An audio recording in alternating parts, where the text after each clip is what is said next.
Ah, ligou agora.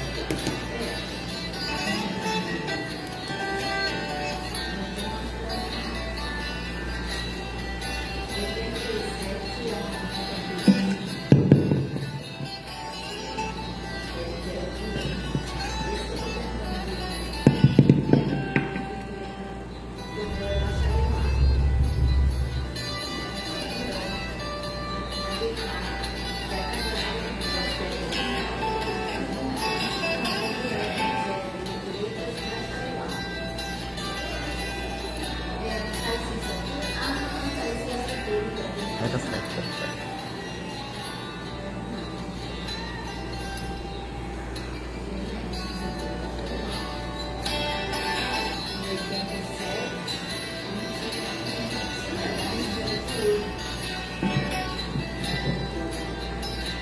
Boa tarde. Lembrando que dentro de mais alguns instantes daremos início à nossa live Jornada Pedagógica 2021, hoje com o tema Metodologias Ativas. Lembrando que a gente vai estar transmitindo também da nossa página. E assim que a gente começar a transmissão, a gente vai disponibilizar o link para as pessoas que não têm acesso ao Facebook poderem acompanhar também, ok? Lembrando que nós temos agora o nosso Instagram da Educação Corumbá. Sigam, por favor. Sigam também a nossa página CEMED Corumbá, porque em breve nós não teremos mais esse perfil, ok? Nossas ações, nossas informações serão todas postadas em nossa página CEMED Educação Corumbá.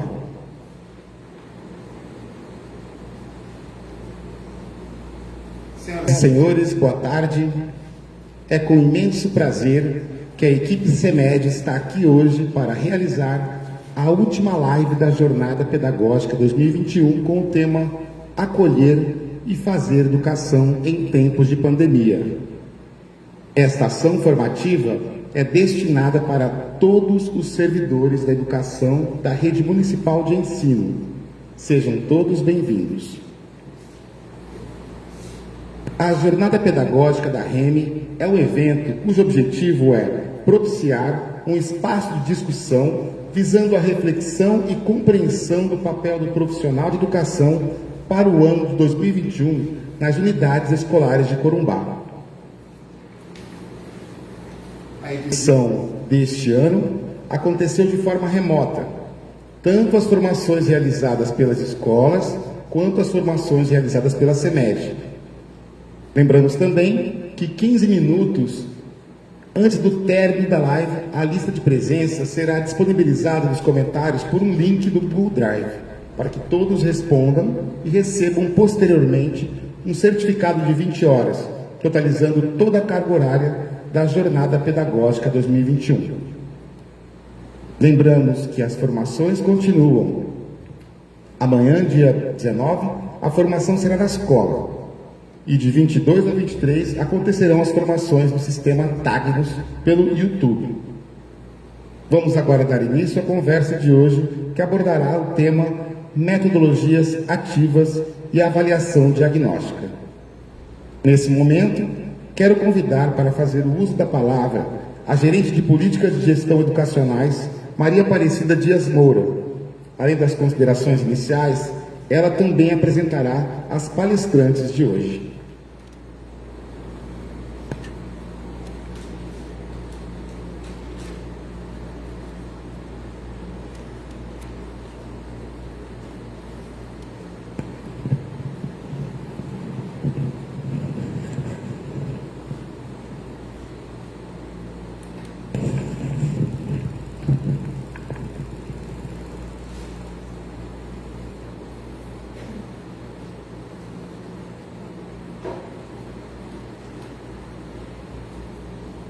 Boa tarde a todos, a todas. Mais uma vez estamos muito felizes em estarmos em mais uma live com toda a rede municipal de ensino, né? E nessa tarde com um tema muito importante, muito discutido, por todos,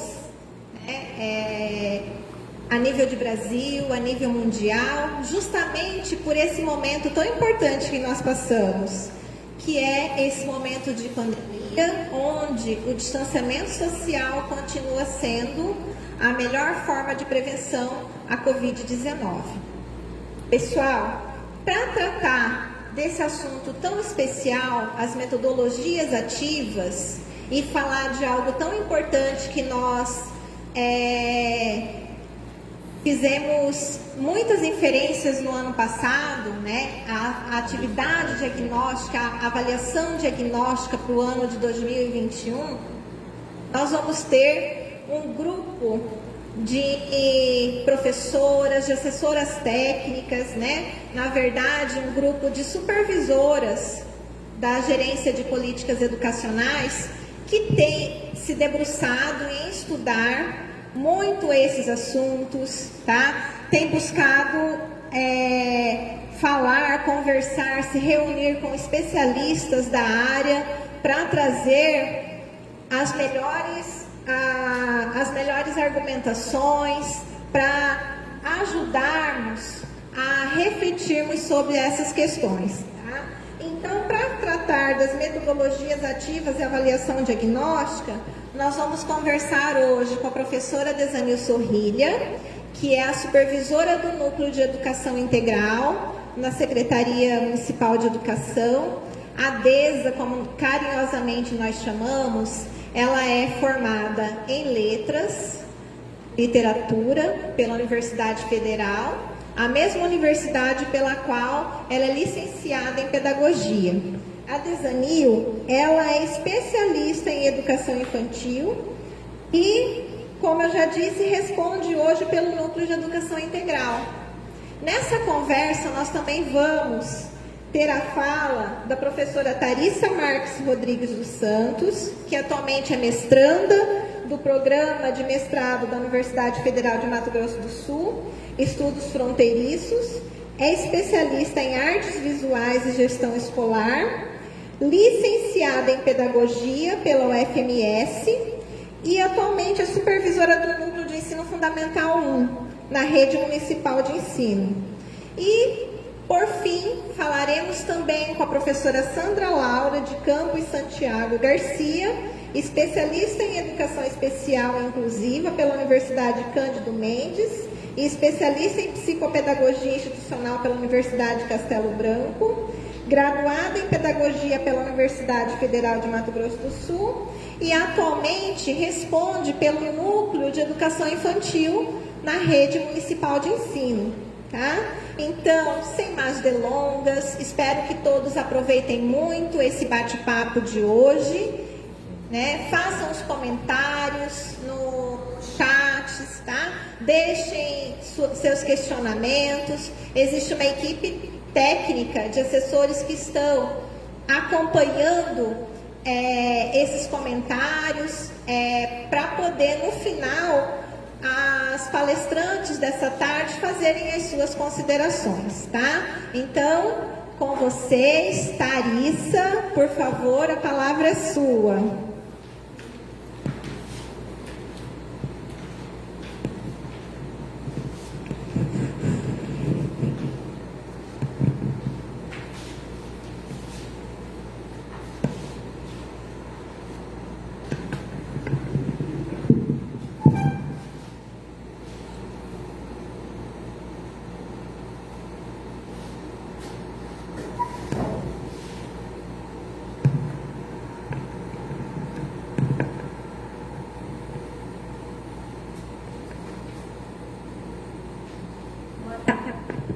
Boa tarde a todos, sejam todos bem-vindos à nossa live que nós preparamos com bastante carinho para todos vocês, onde nós vamos falar hoje sobre o uso das metodologias ativas e o processo de avaliação, nesse momento que nós estamos vivenciando. Então, assim, na verdade, é um bate-papo, tá? Esperamos que tenha bastante interação com todos os participantes, que conversem, que coloquem os comentários, tá? E assim a gente vai construindo essa nossa conversa. No primeiro momento, eu vou falar um pouquinho sobre a metodologia ativa no uso no ensino fundamental. Depois a professora Sandra vai dar continuidade para falar da metodologia ativa na educação infantil. E logo após, a professora Desanil vai falar das avaliações, tá? Então sejam todos bem-vindos nesse nosso novo normal.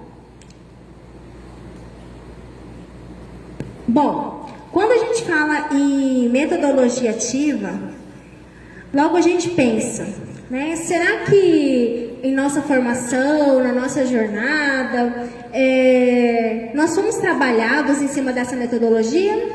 Será que nós fomos ensinados ou nós fomos aprendedores? O que vocês acham? Coloquem aí nos comentários, o que vocês acham? Que nós fomos ensinados ou nós fomos aprendedores em nossa experiência de aprendizagem? Como será que foi esse nosso processo de aprendizagem? Bom, quando a gente fala em metodologia, que vem da palavra método, o que significa a palavra metodologia? Todos já devem estar falando aí, metodologia é o que a gente utiliza para colocar no planejamento. A metodologia é um método, né? Quando mais a gente fala, a metodologia ela é um método. Na verdade, a metodologia, ela pode ser compreendida como, olha lá, percursos, caminhos, tá? Percursos percorridos, caminhos para a construção de conhecimento, procedimentos, estudo dos métodos, diretrizes. Tudo isso é o norte. A metodologia nada mais é do que um norte, tá? Para a realização de algo, pois significar o estudo também e os procedimentos dele. Então, a metodologia, no sentido, seria isso.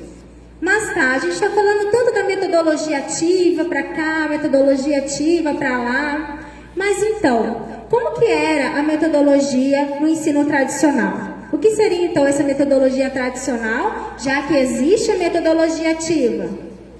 Vamos observar essa imagem aqui, olha.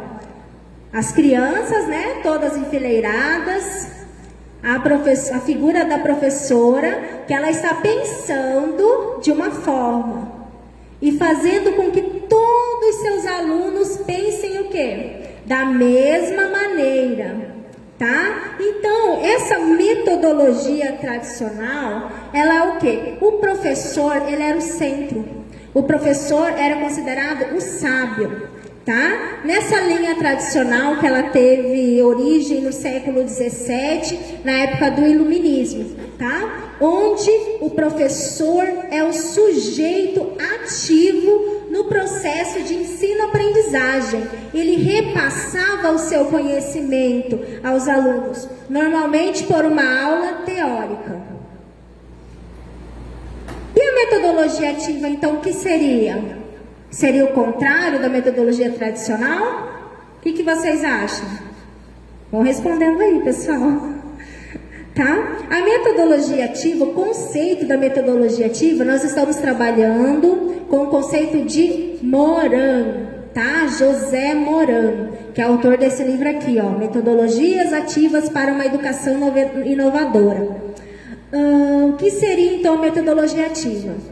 É um processo amplo que possui como principal característica a inserção do aluno como agente. Agora ele não é mais passivo, ele não só recebe, ele é o agente principal responsável pela sua aprendizagem, comprometendo-se com o seu aprendizado. Tá? Então, dentro desse conceito de metodologia ativa, nós vamos compreender quais são os princípios, que são os fundamentos, as noções, os elementos das metodologias ativas. Vamos lá?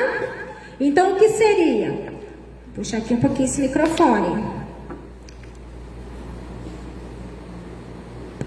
Obrigada aí, pessoal.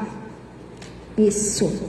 Tá. Então, o que seria esses princípios, esses elementos, essas noções das metodologias ativas que a gente tanto fala? Seria o protagonismo do aluno, tá? Onde a elaboração, compartilhamento de projetos do seu interesse, com foco em um objeto de aprendizagem. Colaboração é um espaço para construir juntos com os colegas, com a família. Olha que interessante aí, pessoal. Trabalho em grupos e debate de ideias. E a ação-reflexão, que é escrever, fotografar, registrar, refletir sobre esses projetos, as etapas e as motivações do que foi realizado por ele. Tá? Vamos lá. Mas e agora? O que vocês acham? Que a metodologia é algo novo que surgiu ano passado, né? Será que esse tipo de modelo de aprendizagem é algo novo? Será que ele surgiu com essa eminência da problemática da pandemia?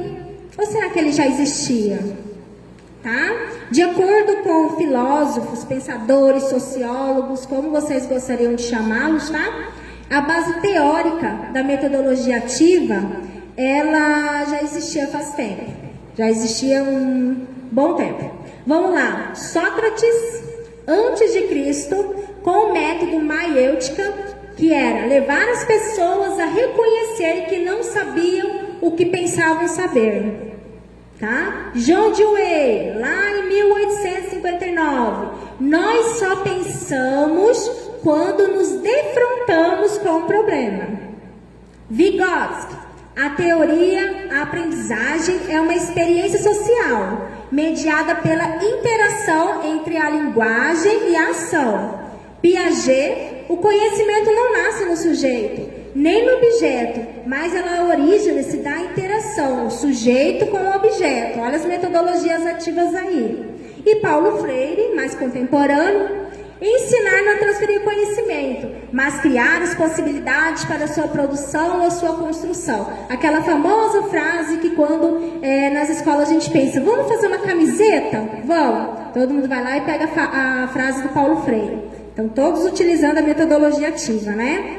Então, a metodologia ativa, ela já existia, mas o boom, podemos dizer assim, que o boom, que o momento, que o insight, que o uso dessa nomenclatura nova foi a partir dos anos 90, a chamada terceira revolução industrial. A chegada dos EADs, tá? Que começou a surgir essa nomenclatura. Vamos lá. Vamos, então, ó, segundo o nosso teórico, né, que nós estamos utilizando, José Moran, as metodologias ativas são um ponto de partidas para avançar progresso mais avançado de reflexão, de integração cognitiva, de generalização, de reelaboração de novas práticas. Existem vários tipos de metodologias ativas, olha lá. A aprendizagem baseada em projetos, a gamificação, a aprendizagem baseada em problemas e entre outros. Hoje nós vamos focar na de projetos, vamos falar um pouquinho da gamificação, com exemplos práticos mesmo de atividades para a rede. Bom, e por que nós devemos usar as metodologias ativas na escola? Por que será que nós podemos usar? Por que nós temos que usar? Por que é necessário usar essas metodologias ativas? Tá. Como elas podem otimizar o tempo da troca entre alunos, professores, em sala de aula? Vamos lá. A escola, né, ela tem a obrigação ética de possibilitar a construção do conhecimento pelo aprendiz. E, segundo Moran, as metodologias precisam acompanhar os objetivos pretendidos. Se queremos que os alunos sejam proativos, precisamos adotar metodologia em que os alunos se envolvem em atividade cada vez mais complexa e que tenham que tomar decisões. Os alunos têm que tomar decisões e avaliar os resultados, tá? Que queremos que eles sejam criativos e eles precisam experimentar novas possibilidades, tá? Bom, nas metodologias ativas, as práticas pedagógicas, elas são estruturadas com a finalidade que o aluno participe do seu processo de ensino-aprendizagem. Metodologia ativa como centro, tá? Dentro da metodologia ativa nós temos a aprendizagem híbrida, a aprendizagem baseada em projetos, a aprendizagem entre pares, a aprendizagem gamificação, a sala de aula invertida, os estudos de caso e a aprendizagem baseada em problemas. Tá? E com isso, com o uso dessa metodologia ativa, como será que fica o nosso aluno? Nosso aluno é capaz de quê? Do que será que é capaz o nosso aluno? O nosso aluno ele vai ser capaz de capacidade de trabalhar em grupo, tá? Adquirir novas áreas de saber, vai ter um pensamento crítico, ele vai estar motivado, ele vai ser criativo, ele vai ter uma percepção de potencial. Olha as competências socioemocionais aqui, tá? O aluno protagonista, capaz de argumentar, capaz de dialogar, capaz de tomar decisões. Então, voltando lá naquele primeiro slide, onde eu coloquei que nós somos ensinados, será que nós somos ensinados ou nós aprendemos? Será que nós, agora como adultos, a gente também já tem essa tomada de decisão? Ou a gente tem uma dificuldade de desenvolver essas potencialidades aqui? Tá? O aluno vai ser capaz também de quê? O senso de justiça, de moral, de respeito. Tão importante isso nas nossas escolas. E a capacidade de analisar, de refletir e de julgar. Observe essas imagens aqui, a sala tradicional, onde construir o conhecimento na sala e aplicar sozinho em casa. A sala invertida, construir o conhecimento em casa e aplicar na sala e em equipe. Bom, eu trouxe aqui uma fala de Rubem Alves, bastante interessante, onde ele coloca assim, que escolas que são gaiolas existem para que os pássaros desaprendam a arte do voo. Pássaros engaiolados são pássaros sob controle. Pássaros engaiolados, o seu dono pode levá-lo para onde quiser. Pássaros engaiolados sempre têm um dono e deixaram de ser pássaros, porque a essência dos pássaros é o voo. Então, a essência da criança também é isso. A essência da criança é a interação, né? É o trabalhar em grupo, tá? Aí aqui nós vamos entrar um pouquinho sobre esse momento que nós estamos vivendo, tá? Na verdade, assim, que ninguém sabe dizer, né? Pouquíssimas pessoas imaginavam essa pandemia, imaginavam as proporções que esse vírus ele ia ter sobre a nossa vida, sobre o nosso país, né? O alcance dele. E como consequência disso, a organização ficou em primeiro lugar, tá? E nós estamos tendo que como lidar com essas consequências naturais imposta pelo esse distanciamento, por esse isolamento social. Essa frase aqui do Moran, a vida ela é um processo de aprendizagem ativa, de enfrentamentos, de desafios cada vez mais complexos. Tá? Então essa frase desse livro que ele foi escrito em, não sei se é 2017, 2018? 2018, ele já trazia isso. Tá? Parecia que já estava adivinhando o que a gente ia passar, né? Tá? Então, presta atenção. Esse aqui seria o quê? O uso das redes sociais na metodologia ativa. Olha que bacana. O aluno pode o quê? Pode assistir na Netflix, usar os aplicativos no YouTube, acessar o o Twitter, né? Se comunicar lá no Instagram, no Facebook, no Messenger, no WhatsApp, ler livros no Kindle, né? Tem até aplicativo aqui que eu não conheço. Escutar música lá no Spotify, o Snapchat, agora tem uma aí que eu não sei qual que é não. Baixar, se localizar, baixar documentos no Drive. Então é o aluno o quê? Conectado. É a aprendizagem ativa de gamificações, de games, de redes, né? De incentivos, tá?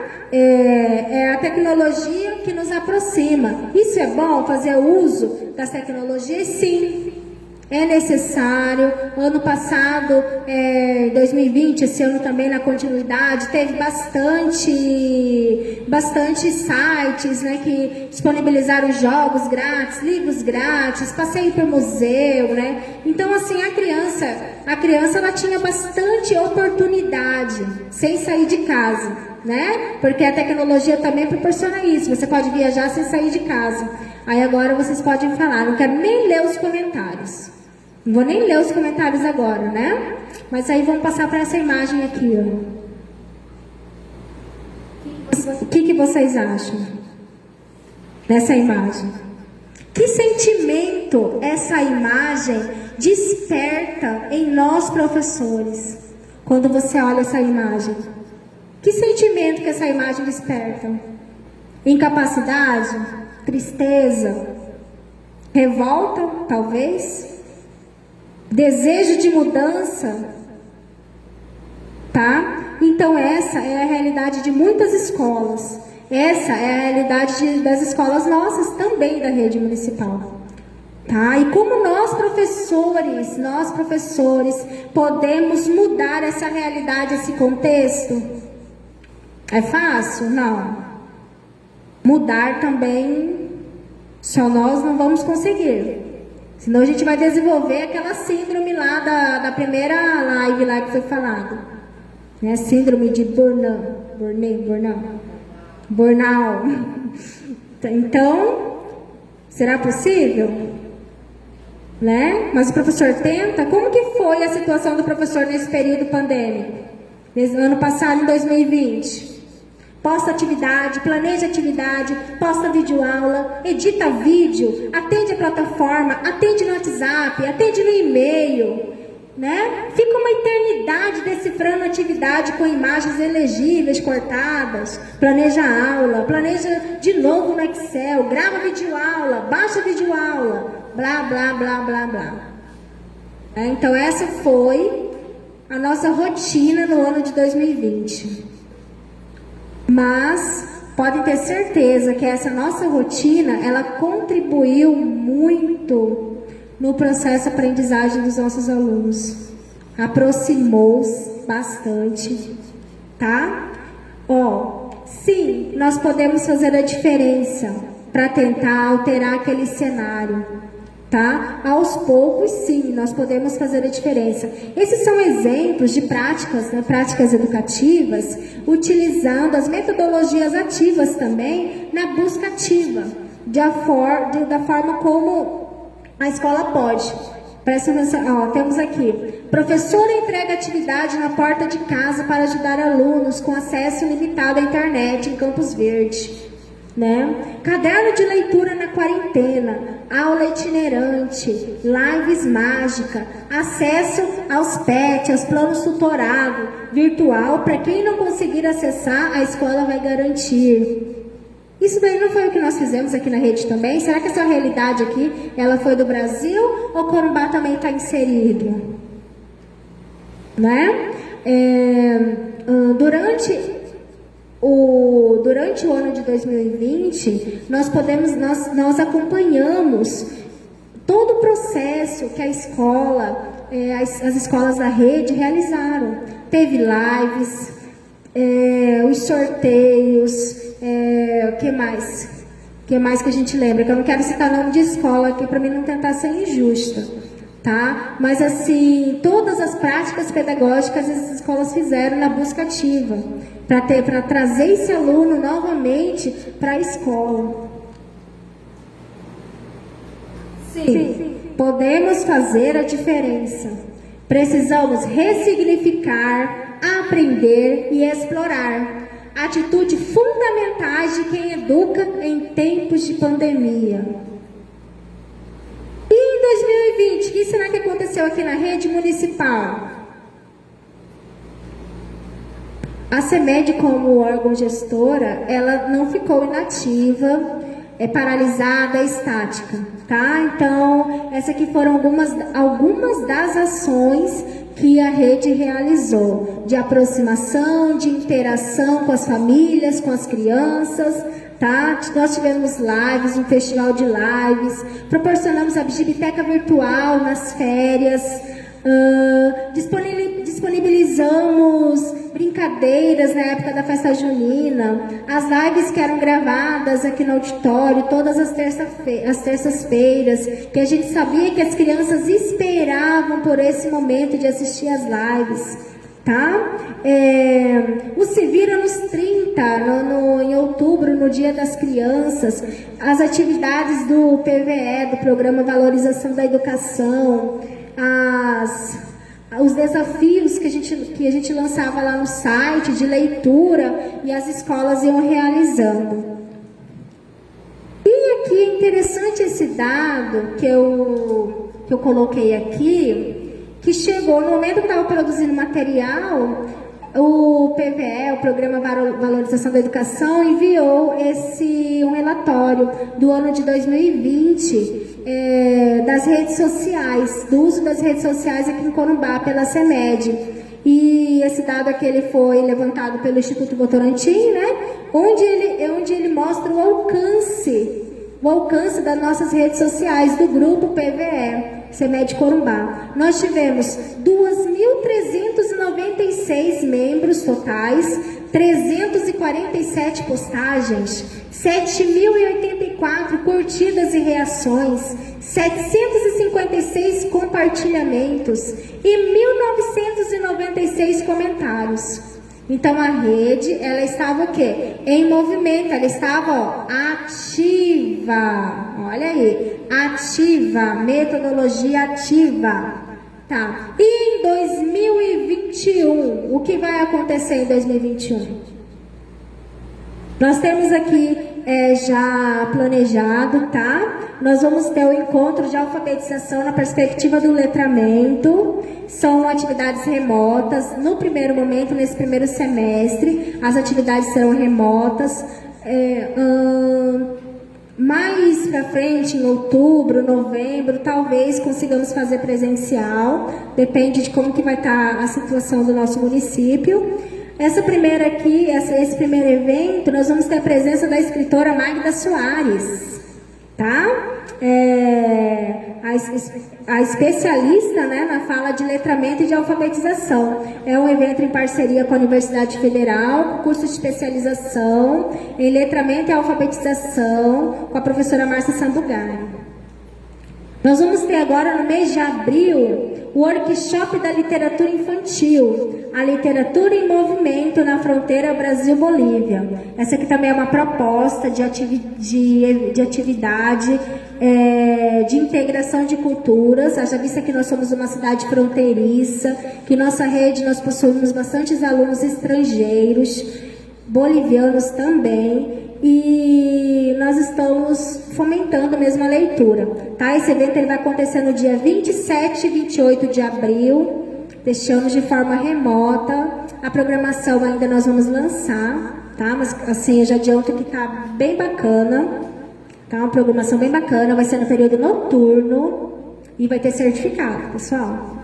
O segundo soletrando, na verdade era para ser o terceiro, né? Ano passado também, e como vocês, a CEMED também sentiu muito isso, de ficar na expectativa de, será que vai melhorar? Será que o vírus vai acabar de uma vez na nossa cidade? Nós vamos poder voltar a fazer as nossas ações, nossos eventos? Então esse ano, como nós já retornamos, o que nós pensamos? Vamos organizar, mas de forma remota no primeiro momento, tá? Então, o segundo soletrando vai acontecer esse ano.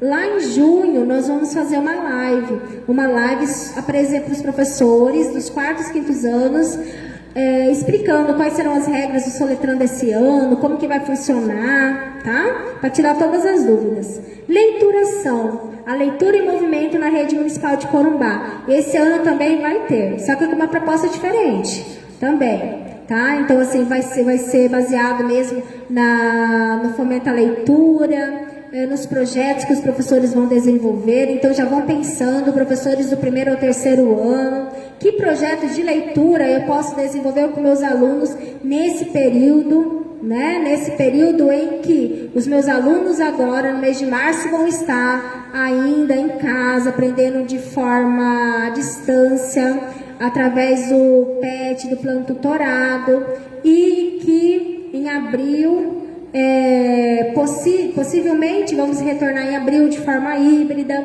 Então esse aluno ele vai ter momentos o quê? Ele vai ter momentos na escola e momentos em casa. Então esse momento na escola que nós precisamos pensar nessa metodologia ativa.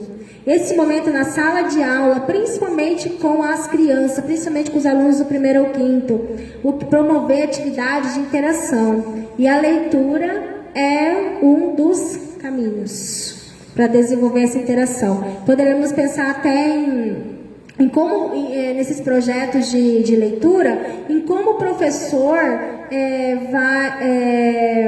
pode estimular, incentivar a leitura nesse momento. Pode ser através da sacola de leitura, bolsa, maleta, mala, né, diversos nomes que a gente dá para o nosso material. Posso montar minha sacolinha de leitura e os alunos levarem para casa. Aí vocês vão falar, mas eu preparei tão bonitinha a minha sacola, enfeitei tudo de EVA, né? Ela tá muito bonita. Aí, mas não vai voltar, os livros não vão voltar, né? Muitos alunos não vão trazer de volta os livros, mas pessoal, né, colegas professores, os livros são para serem usados. Esse ano, possivelmente, nós vamos receber mais livros do Programa Nacional de Literário. Também tem o Rotas e Redes, né, que tem a proposta de entregar caixas de livros, distribuir livros nas escolas, né, organizar a biblioteca da escola, onde já tem, e da onde não tem, também construir. Então, sabe aqueles livros lá antigos, que já está bem manuseado, que estão lá na sala de leitura? Que tal agora, nesse momento, a gente também pensar, olhar aqueles livros e já montar nessa proposta de atividade? É uma sugestão que não custa muito, né, que não vai demandar valores, que não, né, mas que vai ter uma significância muito grande, tá, para os alunos. Agora, se o livro não voltar, que bom, porque muitas vezes a criança só tem acesso ao livro na escola.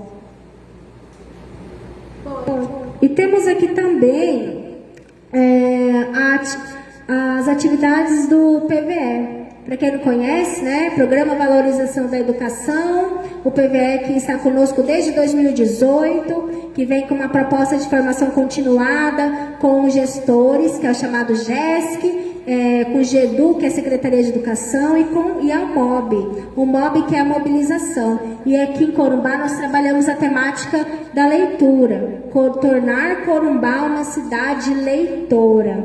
Então, dentro dessa mesma perspectiva, esse ano também teremos várias ações de mobilização, desafios relacionados à leitura. Estamos pensando também numa festa literária com o professor Salim, uma feira literária. Então, são todas propostas dentro da mobilização, tá? Bom, pessoal, eu acho que é isso, tá? Aqui são as referências que foram utilizadas na produção desse material, tá? Aqui a Metodologias Ativas de José Mourão, o Ensino Híbrido de Trevisani, esse aqui, a Pedagogia, a Aprendizagem Baseadas em Projetos, tá? Educação Diferenciada para o Século XXI, do Bender. Esses 3 livros aqui Isso é muito interessante para ter um entendimento um pouquinho melhor sobre esse tipo de aprendizagem, sobre esse tipo de metodologias, tá? Aqui ele trabalha bastante a temática do hibridismo. E que eu trouxe aqui também, as 100 linguagens das crianças, para indicar esse livro também para vocês, tá? É a experiência de Reggio Emília em transformação. Esse livro aqui, ele é bem interessante para a gente fazer um entendimento do comportamento das crianças, das fases, tá? E esse último aqui é um livro bem prático, bem didático, com uma leitura bem fluida mesmo, que é de Solimar Silva, Práticas de Leitura, 150 ideias para despertar o interesse dos alunos, tá? Então esse livro também aqui, ó, bem prático, bem didático. Ele apresenta bastante proposta de leituras, tá? Então é isso, muito obrigada. Agora eu vou passar a palavra para nossa colega Sandra Laura, que vai dar continuidade no uso das metodologias ativas na educação. Muito obrigada.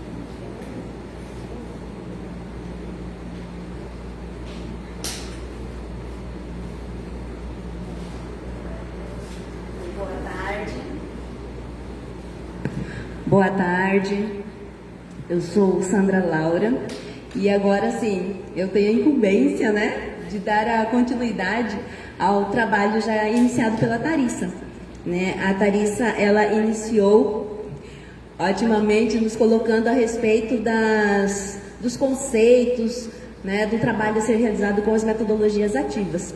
Só que assim, quando de repente, né, não mais que de repente, nós vamos pensando assim, tudo isso na educação infantil, né? Metodologias ativas, o aluno como protagonista, né? Tendo a autonomia de repente estar construindo todo o seu conhecimento baseado nas suas próprias experiências, nas suas trocas.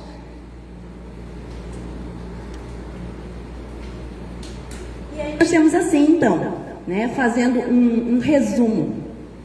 As metodologias ativas referem-se, então, às formas de ensinar, né, que priorizam a atuação do aluno, deixa eu sentar aqui para melhor, que priorizam a atuação do aluno, estimulam o desenvolvimento de suas competências. Aí nós falamos sobre a aprendizagem ativa, né, quando ela ocorre, quando o aluno interage, né, esse aluno que, então, ele constrói o seu conhecimento, ele tem autonomia. Aí nós paramos e pensamos, então, na educação infantil, né? Nós chegamos lá. Mas, na educação infantil, como é que nós vamos conversar, então, dizendo desse aluno que ele é protagonista do seu conhecimento, da construção de todos os seus saberes, quando nós trabalhamos com crianças que estão aprendendo a ter autonomia? Elas estão construindo a sua autonomia. Nós, então, da educação infantil, devem estar aí as professoras se perguntando, né? Nossa, mas eu tenho os bebês. Eu tenho as crianças de 1 ano, 2 anos, 3 anos, 4 anos, 5 anos, e aí ele vai para a educação básica, né? Inicia o ensino fundamental. Como é que isso, então, pode ser trabalhado? Será que é possível, né, termos essa autonomia da criança dentro da educação infantil?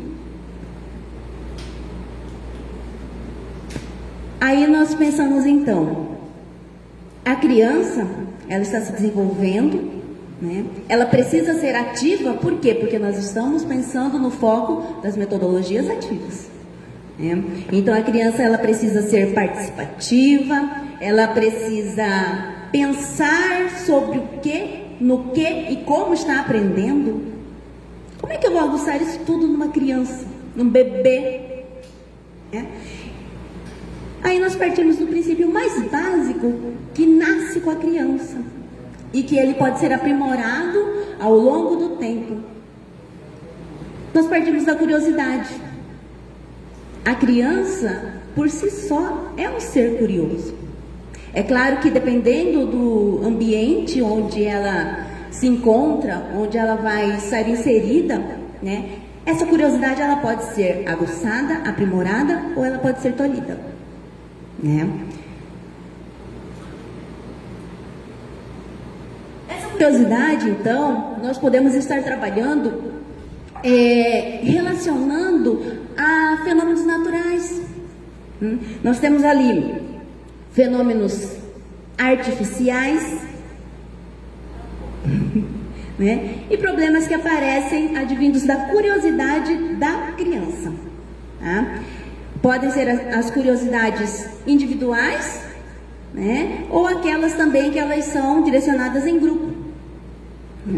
E então nós temos aqui a criança dentro, pensando na questão das metodologias ativas, que vocês já tiveram todo esse conceito anterior, né, conversado aqui e anteriormente também, em outros momentos.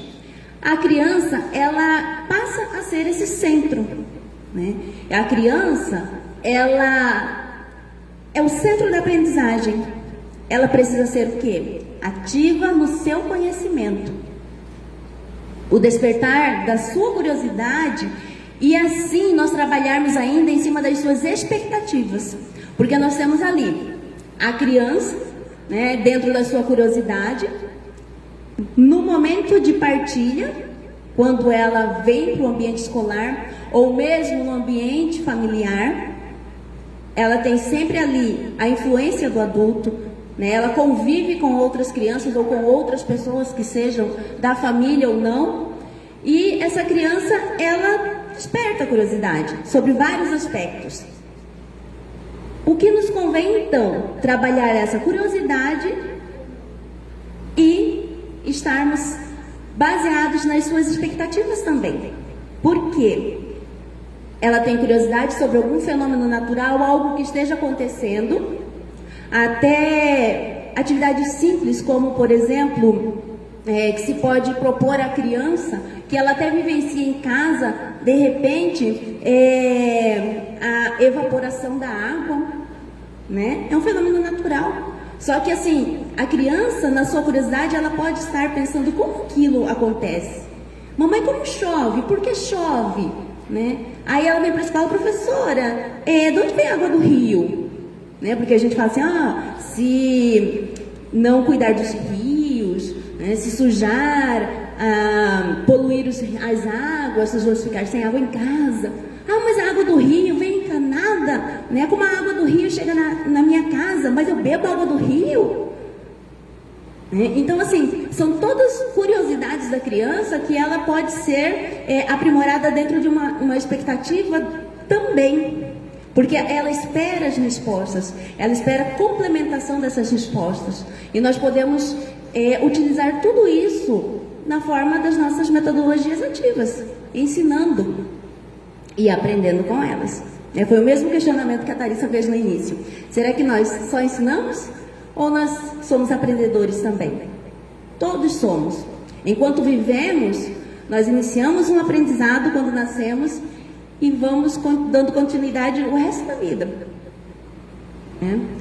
E da mesma forma, a criança ela aprende com suas experiências individuais, logo com as experiências partilhadas e depois dentro de um trabalho colaborativo, quando ela está dentro de um ambiente escolar. E agora, nesse momento, quando nós falamos em sala de aula invertida, são os momentos propícios para que a criança ela traga do seu convívio as expectativas, ela compartilhe e quando ela estiver finalmente, né, nesse ambiente escolar, esse trabalho colaborativo de construção do conhecimento possa acontecer. Mas e aí, como então? Como o professor vai estar trabalhando isso tudo? O professor tem uma base pedagógica, digamos assim. Só que, quando nós pensamos que nesse período em que as crianças elas estão em casa e que nós vamos iniciar esse momento de atividades encaminhadas à distância, como vai acontecer isso se a criança ela não tem ainda essa autonomia de sentar e, como as crianças do ensino fundamental, então realizar as suas atividades?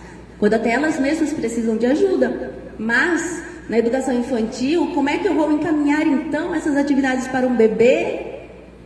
No ano passado nós tivemos um treino muito árduo, né? Mas foi um treino muito bom também, porque todo mundo começou a se questionar de que forma está se pretendendo ensinar, né? De que forma se está ensinando, de que forma a família pode colaborar. Será que só o professor que ensina? E aí nós pensamos então naquele professor que utiliza as brincadeiras naturais, né, do período de desenvolvimento das crianças, mas que eles podem orientar a família de como utilizar essas brincadeiras para que as crianças tenham seu aprendizado. A nossa maior preocupação, então, ficou assim: eu não vou planejar para que eu esteja aplicando em sala de aula. Eu vou planejar para que outrem aplique por mim. E esse outrem, né, são as famílias das crianças. E que são de diversos ambientes, de diversas culturas também, né, que estão em diversos momentos das suas vidas e que eles precisam compreender como fazer isso com a criança. Então eu creio que assim, os professores vão concordar que a maior dificuldade foi essa, e está sendo essa, né? Como é que eu vou orientar essa família de que ela pode colaborar com esse aprendizado da criança, né? Eu não posso dizer apenas ela deve.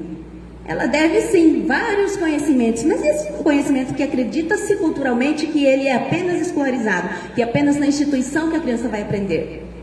Mas por quê? Porque não se conhece os caminhos e as possibilidades diversas, né? E isso aqui é muito interessante. O que nós precisamos é favorecer esse amadurecimento da criança. E isso é conjunto, vai ser de forma colaborativa entre escola e família. Aí a Tharissa bem colocou com relação às tecnologias digitais de informação, né? E hoje esse é um recurso muito utilizado e em todas as faixas etárias, em todos os ambientes, as crianças têm isso como uma diversão, né? E vai além do aprendizado. Só que o que se preocupa também é essa questão das possibilidades, né? De que nem todas as pessoas tenham o acesso, de que nós podemos trabalhar as metodologias ativas, mas não diretamente ou apensamente ligada às tecnologias. Isso aí nós vimos várias propostas também durante o ano passado, com várias unidades escolares, com diversos professores que reelaboraram tudo isso. Então é possível? Sim, nós temos diversas possibilidades. E então nós vamos fazer as trocas para que todos tenham a possibilidade de utilizar essas possibilidades. Na educação infantil, principalmente na educação infantil, por toda essa particularidade da etapa, né, nós não temos o objetivo de vencer o currículo, nem mesmo no fundamental, mas especialmente na educação infantil, eu não consigo pensar, olhar para a criança e pensar em que conteúdo eu vou aplicar agora. É preciso atentar-se para os objetivos de aprendizagem, porque nós estamos em meio a toda essa pandemia, mas nós trazemos todo um conhecimento anterior que nós viemos estudando todo esse tempo, né, com relação à Base Nacional Comum, além de todas essas literaturas sobre metodologias. Mas nós temos uma base, e essa base, ela nos traz os objetivos de aprendizagem e desenvolvimento que podem ser utilizados, né, que possibilitam o desenvolvimento das crianças. E o que é que nós temos a dificuldade agora é que nós não conseguimos cumprir tudo que seria necessário para a criança, mas nós precisamos pensar juntos, né? E quando eu digo juntos, isso vai incluir a família também, né? De quais são esses objetivos de aprendizagem que para esse momento em que nós estamos vivendo, eles vão ser essenciais para que a criança ela continue seu percurso escolar. Estamos diante da possibilidade de construção de uma educação emancipatória, em que as crianças e todos os adultos que as educam e cuidam delas sejam protagonistas nesse. Então, nós vamos estar... Assim, o que eu tenho verificado durante todo esse percurso é que esse momento, que é muito crítico, né, nessa nossa atualidade, mas ele traz também bons frutos, como todos os momentos, que quando a gente pensa que é ruim, ele nos traz algo de bom. E o que é algo de bom que trouxe é essa possibilidade de nós repensarmos a proximidade da escola com a família. É repensarmos em como trazer essa família e fazer com que ela seja protagonista juntamente conosco, juntamente com a criança, para que esse desenvolvimento, esse amadurecimento da criança ocorra ainda de forma tranquila e possível. E aí na nossa rede de ensino em 2021, né, a Tharissa fez bem um apanhado de tudo que aconteceu em 2020. E aí, tudo isso, nós vamos ter a possibilidade de utilizar em 2021 de forma aprimorada. Então, nós vamos pensar, né, no que nós vamos trabalhar com a criança, com a família, o que é que nós vamos conseguir desenvolver juntos. E nós ainda estamos na pretensão, né, na intenção desse retorno, pensando várias formas. Aqui, enquanto grupo de estudos, nós pensamos o tempo todo, né? Como voltar? Vamos voltar? Somos questionados, vão voltar? Né? Como fazer, então? E aí, pensando nas nossas crianças, da necessidade deles estarem nas instituições, mas ao mesmo tempo, nesse período que a pandemia, ela... De repente, nós pensamos que se estabiliza e de repente ela volta de forma crítica. Então, nós vamos contar com o desenvolvimento dessas metodologias ativas enquanto educação à distância e bem posteriormente pensar nas formas em que nós vamos poder compartilhar com as crianças, ao menos em momentos alternados. E diante disso, nós ainda pensamos em poder estar compartilhando com vocês a respeito do nosso projeto, que no ano passado também houve uma parada, nós não conseguimos, porque na educação infantil as múltiplas linguagens da educação, ela se dá no contato, na interação, em todos os momentos com a criança, e isso ficou muito prejudicado ano passado, porque nós não pudemos ter esse contato direto.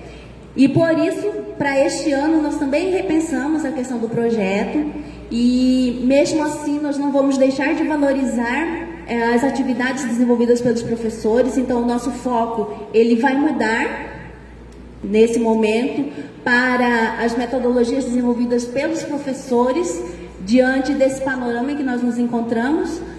E ele está sendo reelaborado e também será proximamente lançado. E nós esperamos o empenho de todos na rede. Tá? E assim, eu não sei como está aí no chat, deve ter muitos questionamentos em relação à educação infantil, porque é uma etapa muito delicada, mas nós estamos abertos às conversas, inclusive na próxima semana nós estaremos fazendo essas conversas com os professores, as reuniões técnicas, exatamente para nós estarmos alinhando as nossas ações com relação aos trabalhos com as crianças, e vamos aguardar então que todos possam estar contribuindo. Eu agradeço esse momento, bem breve, porque eu só queria complementar, e Desanil, por favor.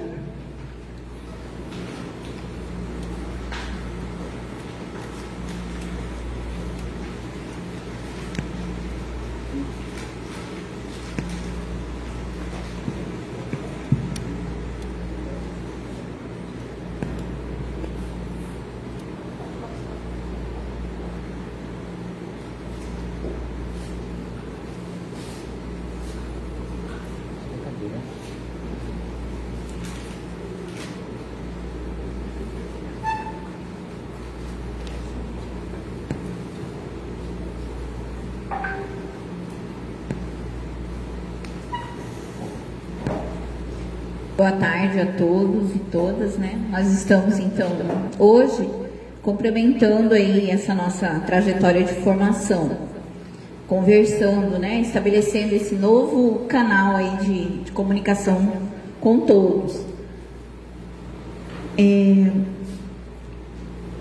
A nossa temática de hoje, então, falando dessas metodologias, né? Metodologias ativas, como isso vai acontecer também na educação infantil e no ensino fundamental como um todo. Dentro dessa metodologia, então, o ponto crucial, eu acredito, né, particularmente, seja na avaliação, né? Eu gosto muito de conversar sobre avaliação, né? Eu reelaborei muitas vezes o meu conceito de avaliação nessa minha trajetória como professora. Eu tive vários conceitos de avaliação aí que foram se ressignificando nesse tempo todo. E hoje eu vejo a avaliação principalmente como meu ponto de partida para a minha proposta de trabalho. Então, a partir da avaliação, né, dessa resposta que eu recolho dos meus alunos, né, do meu trabalho, eu elaboro o meu próximo passo. Então, eu vejo a avaliação hoje como ponto de partida e não como ponto final, né? Como eu via lá quando eu comecei como professora, né? Que eu entendia a avaliação naquele momento como um ponto final, né? Era a última coisa que eu fazia. Hoje não. Hoje eu ressignifiquei esse meu conceito de avaliação. Tá? Então, nesse processo de avaliar, nós encontramos muitas referências, né? Existem muitos artigos na literatura que falam sobre avaliação. Então, eu trouxe desses dois autores, né, essas duas falas, porque elas, apesar de aparentemente terem o mesmo conceito, elas apresentam alguns aspectos diferentes. Então, a avaliação é uma necessidade didática, né? Ela faz parte do cotidiano do professor. E Saviani, ele vem falar que a avaliação, ela precisa ser qualitativa ao longo do processo. Então, ao mesmo tempo que ela faz parte da nossa rotina, ela deve servir como um instrumento do processo de ensino-aprendizagem, mas também ela tem que ter um caráter qualitativo desse meu ensino e aprendizagem. Então, a avaliação enquanto um instrumento pedagógico, né, ela traz algumas implicações. Principalmente, ela é fundamental, ela precisa ser permanente, né, ela tem que estar, como eu falei, não como ponto final, mas como ponto de partida e permanecer se constituindo ao longo do processo de ensino-aprendizagem. É por meio da avaliação, então, que todo o trabalho, toda a gestão de ensino, ela precisa estar se firmando. Então, eu avalio, eu refaço. Eu avalio, eu refaço. Então, esse ir e vir da minha gestão de ensino, que vai trazer aí as minhas mudanças, as minhas implicações pedagógicas. E um ponto interessante, quando eu olho a avaliação dentro da perspectiva da metodologia ativa, é que ela vem trazendo isso, né? Todas essas novas plataformas, todas essas ferramentas de ensino, né, que hoje eu tenho, que hoje eu faço uso, também precisam ser avaliadas, né? Porque nem todo o recurso tecnológico, ele vai servir ao meu aluno a todo momento, né? Então, essa avaliação, né, por isso que eu coloquei o espelho ali no meu slide de apresentação, ela serve tanto para dizer como foi que o meu aluno assimilou, como também como foi o meu processo de ensino-aprendizagem. Então, a avaliação escolar, né, na escola, ela vem servir para definir esse grau de qualidade, né? A partir do momento, então, que eu vejo a avaliação da minha gestão de ensino, eu vou dizer se aquela gestão teve qualidade, se aquele meu ensino é de qualidade, se o que o meu aluno aprendeu é de qualidade ou não, né? Então, a avaliação, ela também serve para refletir em cima desse grau de qualidade, em cima dessa validação da qualidade do meu ensino-aprendizagem. Então, o que vem a ser a avaliação escolar? Né? Nós temos aí 2 tipos de avaliações pontuadas, né? Existem algumas outras, mas nesse momento, com relação à gestão de ensino, a gestão de sala de aula, né, que é o nosso ponto de conversa, eu vou trazer avaliação processual e avaliação pontual, né? Porque a gente fala lá, quando a gente está no planejamento, a gente coloca avaliação de participação. O que é essa avaliação de participação, né? Como que eu vou avaliar a participação? Que é essa avaliação do processo, né? São todos os dias, todas as atividades, tudo o que ele participa, né? As situações que ele interage em grupo, aquelas situações que ele desenvolve sozinho. E as avaliações pontuais, né, com relação à nossa dinâmica de escola, seriam as provas, né? As avaliações bimestrais, a avaliação ação educativa, né, que a rede implementa, a ação diagnóstica, seriam as ações pontuais. Então, juntando, né, esses 2 tipos de avaliação, eu tenho hoje avaliação na escola. Então, por um ou outro elemento diferenciado, a avaliação ela sempre vai ter esses 2 aspectos. Porém, apesar dos aspectos, né, serem diferentes, a avaliação ela precisa ter alguns princípios, alguns pontos de garantias, vamos dizer assim, né? Ela precisa ter uma integridade, ou seja, eu tenho que considerar o meu aluno naquela situação, né? Ele ali individualizado. Eu tenho que ter, aquela minha proposta de avaliação, ela tem que ter uma funcionalidade, né? Ela tem que servir para alguma coisa.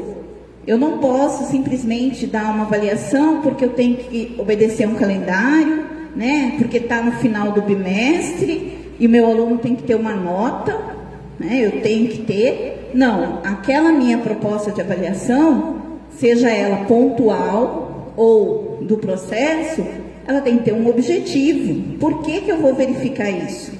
Para que serve, né, essa minha proposta de avaliação? Ela tem que ser voltada para a prática que eu desenvolvi, né? Se eu trabalhei ao longo do bimestre com várias situações onde eu colocava para o aluno exercitar, por exemplo, a oralidade, eu não posso chegar no final do processo e pedir um relatório por escrito, que eu não trabalhei essa habilidade com ele, né? Eu vi em várias situações, em várias propostas de ensino, a minha estratégia foi desenvolver a oralidade, ou foi desenvolver, por exemplo, um estudo dirigido, um questionário de perguntas e respostas, né? Onde o aluno precisava desenvolver ou trabalhar a memorização de datas, memorizar eventos. Quando eu chego na prova escrita, né, naquela prova pontual, eu tenho que permanecer com a mesma estratégia. Eu não posso mudar a minha estratégia de verificação. E sistematicidade. A avaliação, ela deve ser muito bem planejada. Não pode ser qualquer coisa, não pode ser para encerrar aquele bimestre, não pode ser porque a escola está pedindo. Eu não posso colocar lá, né, uma questão pedindo para o aluno descrever todas as aulas, o que ele aprendeu. Então, ela tem que ser um instrumento com validade, com funcionalidade. Ela tem que servir principalmente para avaliar a minha proposta de ensino. Tem que me dizer, né, se as minhas estratégias de ensino foram funcionais, se as minhas propostas de atividade, né, realmente ajudaram o meu aluno a desenvolver uma habilidade, e não simplesmente para dizer, o aluno não aprendeu, o aluno não sabe. Por isso que eu digo, né, no início da minha fala, que a avaliação, eu vim ressignificando, porque eu vim aprendendo também a olhar para a avaliação de uma outra forma, de um outro ponto de vista. Mas e aí na pandemia? Né? O aluno não está comigo ali todos os dias.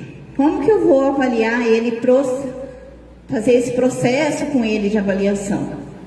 Ou mesmo avaliá-lo pontualmente, né? Pensar numa avaliação pontual. Na impossibilidade, então, do ano passado, nós professores, né, usamos muita criatividade, principalmente, e muito esforço também, né? Esforço físico, o esforço de recursos, para poder garantir que os alunos continuassem os seus processos de ensino-aprendizagem e também, né, um ponto assim que foi principal em muitas das nossas escolas, fazer com que os nossos alunos não perdessem aquele vínculo, né? Aquele costume mesmo de estarem indo para a escola, de estar sentando, de estar pegando o livro, de estar fazendo atividades, de estar escrevendo. Então, os nossos professores, eles se empenharam muito de fazer com que eles continuassem com essa rotina, mesmo em casa, né? Então, muitas escolas criaram, né, horários nas suas orientações para as crianças fazerem pela manhã, tantas horas, à tarde, tantas horas, de manhã fazer matemática, à tarde fazer ciências, português. Então, houve um esforço muito grande para que não se perdesse esse vínculo, né? Esse vínculo com a rotina que a gente tinha lá dentro da escola. Também para garantir o ensino-aprendizagem. E, posteriormente, trazer alguns elementos para a gente poder ter como avaliar todo esse processo. Como que aconteceu a avaliação? Né? Como eu falei, na nossa proposta de ensino, a gente coloca avaliação por participação. Mas e aí? Não houve a participação, não houve aulas presenciais, né? Nós tivemos aí de fevereiro, nós começamos 17 de fevereiro até 17 de março, aulas presenciais, depois não tivemos mais. Então nós tivemos que criar alguns instrumentos para avaliação, né? O primeiro e o segundo bimestre de 2020 não houve mensuração de nota, né? Nota numérica para os nossos alunos do segundo ao nono ano e educação de jovens e adultos. Porém, o terceiro e quarto bimestre já houve a configuração de uma nota numérica. E aí, da onde que vai sair essa nota? Né? Da onde que vai sair esse valor aí que a gente vai que foi mensurado? Então, foi feita uma coleta e uma análise de todas aquelas atividades não presenciais que foram realizadas. Então, os professores, eles já vinham, né, fazendo um monitoramento através de uma planilha dessas atividades.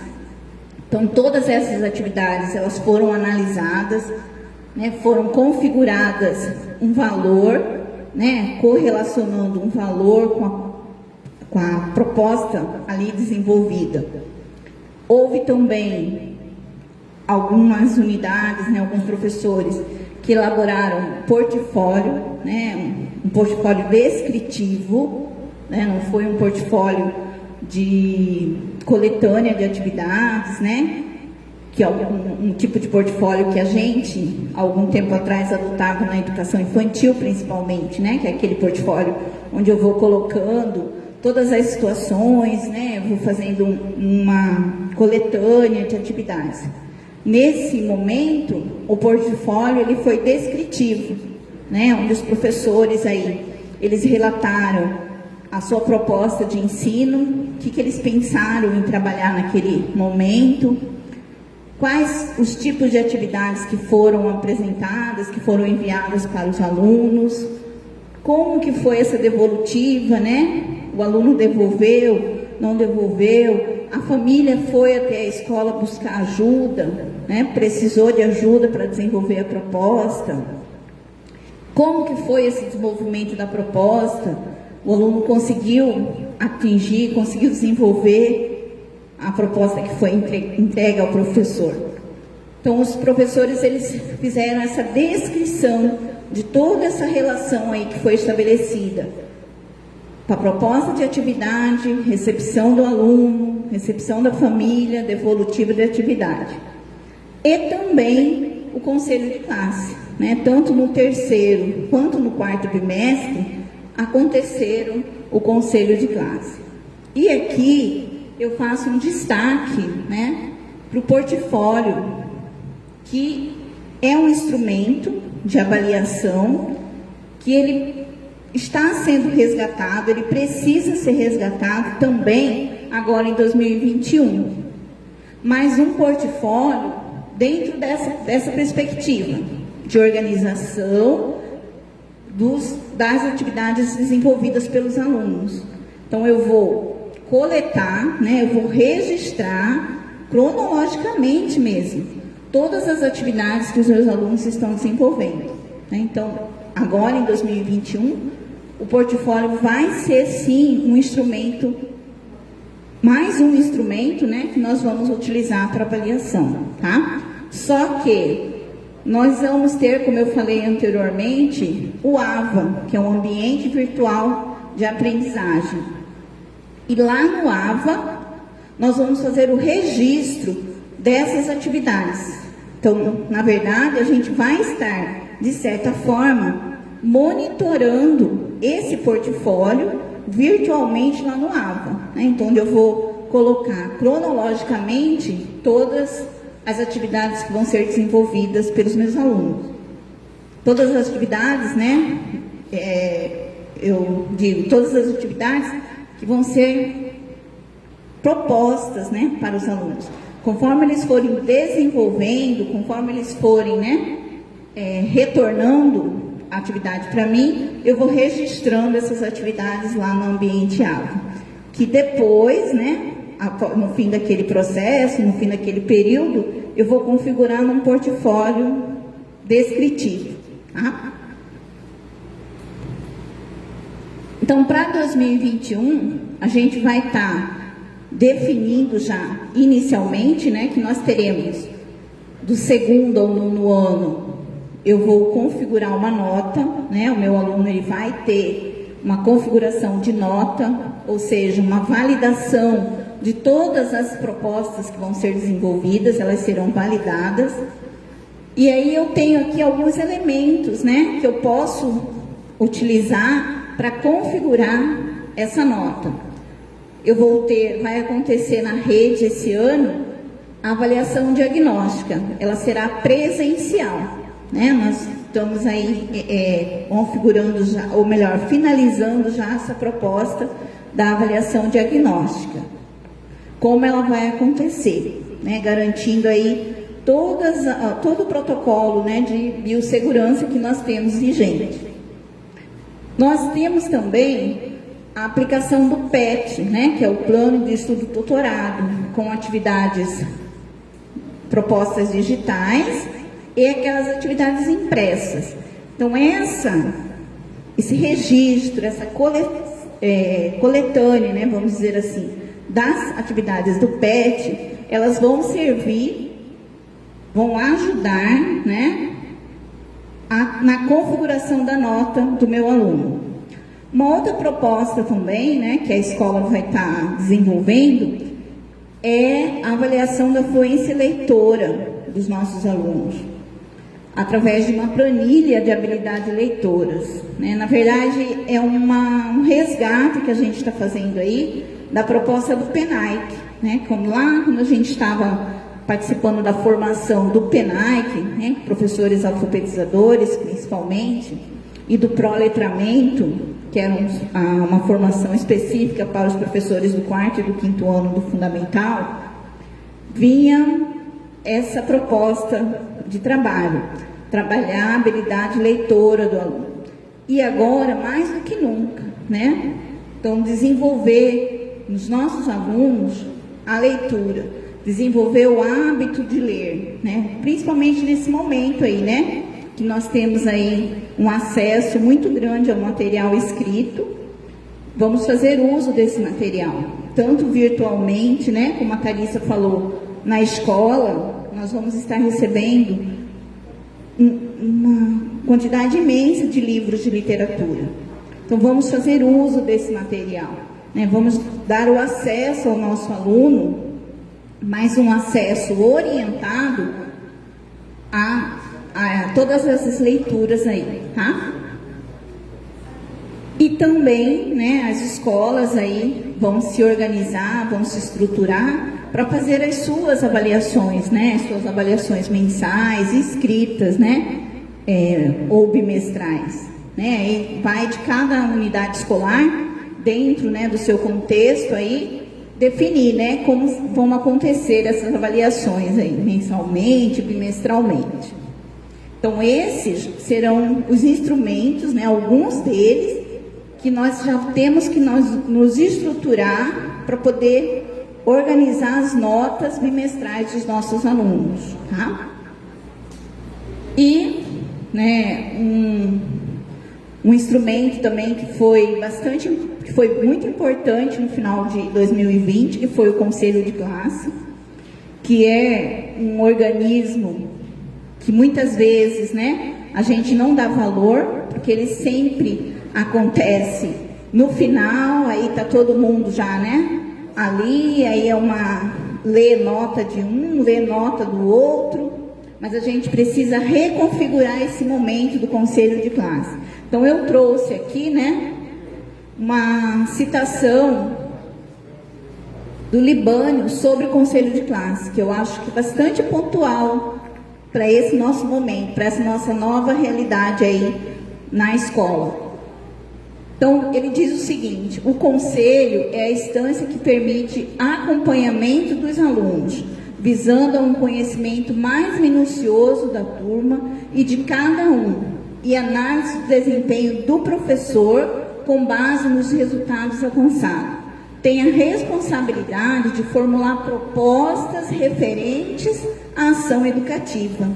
Então, o conselho, né, ele precisa ser enxergado, precisa ser exercitado, não mais como uma coleção de notas, né? As notas de português, as notas de matemática, quem ficou de exame, quem vai fazer prova final, quem vai fazer recuperação. Ele precisa ser utilizado como um momento de reflexão de toda essa trajetória, né? Exatamente sobre esses resultados. O que poderia ter sido diferente para a gente mudar esse resultado? Como que eu posso mudar a minha estratégia de sala de aula? Como que eu posso mudar a acolhida do aluno, né? A conversa com a família, para que realmente a aprendizagem aconteça? Então, nesse momento, né, em 2020, agora em 2021, nós precisamos utilizar esse momento do conselho de classe como um instrumento de avaliação também, né? Um momento onde eu vou avaliar essa gestão que eu realizei, né, com atividades não presenciais. Foi positivo? Não foi positivo? Né? Todos os meus alunos conseguiram desenvolver? Quantos alunos que estão vindo para a tutoria melhoraram nas suas propostas de atividades? Estão entendendo realmente a minha proposta? Então, o conselho, ele precisa ser um momento, ele precisa ser um espaço, principalmente de conversa, né, de análise, de reflexão. Eu preciso mudar a minha forma de fazer atividade? Né? Será que desse jeito como eu estou desenvolvendo, os alunos estão aprendendo? Então, é um momento de refletir ali com os meus pares, dentro da escola. Né, com eu que sou professora do 6º ano, com um outro colega que também dá aula na minha turma e tem uma outra metodologia, com o meu outro colega que também dá aula nessa turma de 6º ano, mas que tem uma outra metodologia, eu que sou professora do 4º ano, com o professor que pega os meus alunos de educação física, com a professora de arte que também pega o meu aluno do 4º ano. Então, o conselho, ele precisa ser ressignificado, mais do que nunca, porque eu preciso refletir sobre a minha prática de ensino. E eu preciso refletir tendo avaliação como um ponto de partida, porque é ela que vai me dizer se eu consegui avançar ou não consegui avançar. E aí, a gente pode, né? Eu gostaria aqui de encerrar a nossa conversa retornando lá no primeiro slide, a avaliação. Então, eu avalio, né? Eu me avalio, o outro me avalia o meu trabalho. Então, eu avalio o aluno. E aí, quando que o meu aluno vai me avaliar? Em que momento que o meu trabalho, que a minha proposta de ensino está sendo avaliado ou será avaliado, né? Então, a avaliação é, como diz uma propaganda lá, né? Avaliação é tudo neste momento, tá? Muito obrigada a todos. Até a próxima conversa.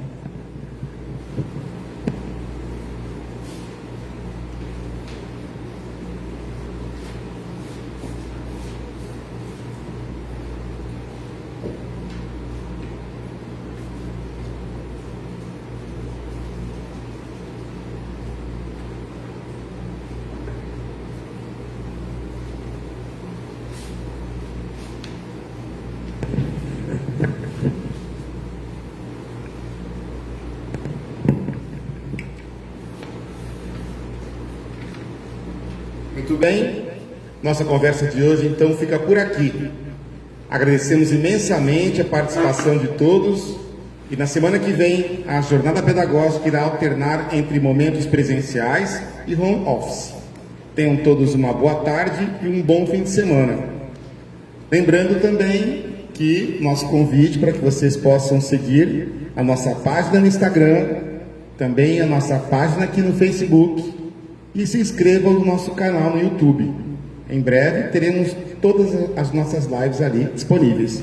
As da semana anterior já estão disponíveis. Se por um acaso você perdeu, não achou o link para o Facebook, pode procurar no YouTube, ok? Mais uma vez, muito obrigado a todos e cuidem-se. Lembrem-se sempre do protocolo de biossegurança. A gente ainda está se vacinando, vacina sim, e tome conta dos seus.